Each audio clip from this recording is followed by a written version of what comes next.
to work with the Ministry of ICT so that government services in your departments, in the areas of your jurisdiction are digitized in the next 6 months so that the people of Kenya can access government without too much bureaucracy.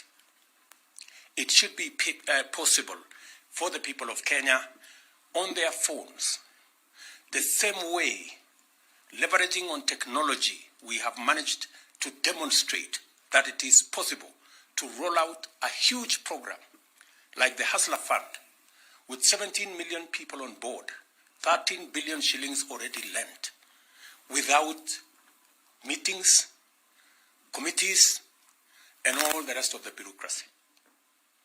It sends a very clear signal to us that technology can, leveraging on technology, we can make this administration not just professional, but most importantly, efficient.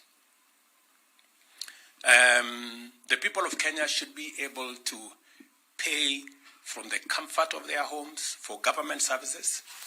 They should be able to know their electricity bills at home and pay them. They should be able to transact on birth certificates, on all the other government services that are required from the comfort of their phones. And using technology, we will also close the loopholes of pilferage and loss of government revenue. I want to tell you already, we are making very huge strides using technology to seal the loopholes that have always been a problem to us in matters collecting tax. It is my expectation that all of us, we have at the moment, I think 15%, about 300 government services that are digitized, 5,000 government services are not. My expectation is that this exercise in the next 6 months will be complete so that Kenyans can interact, whether they are land records, whether they want to know their rent, whether they want to know what they have to do with whatever other government service. They should be able to do it efficiently and without much hindrance or unnecessary bureaucracy. It is our expectation as well that leveraging on technology and ensuring that we build the necessary ecosystem for us to collect every penny that is due to the government of Kenya. As I have said, the whole of government approach is that we must be creative, we must be innovative. There are areas that we don't have to use public resources to drive government agenda.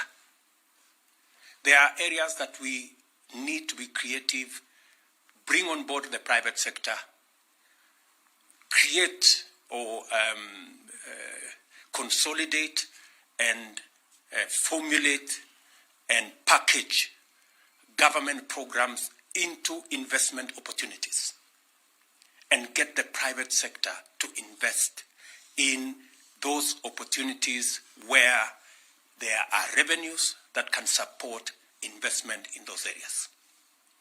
Case in point is the Ministry of Water. We have agreed that water is a commodity that we can sell to our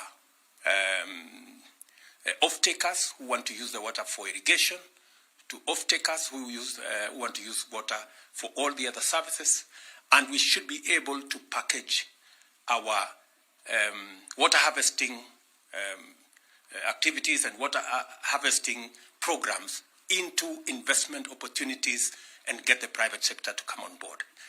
That can be replicated in many government programs that are in our manifesto. We must be clear that the whole of government approach is bottom up.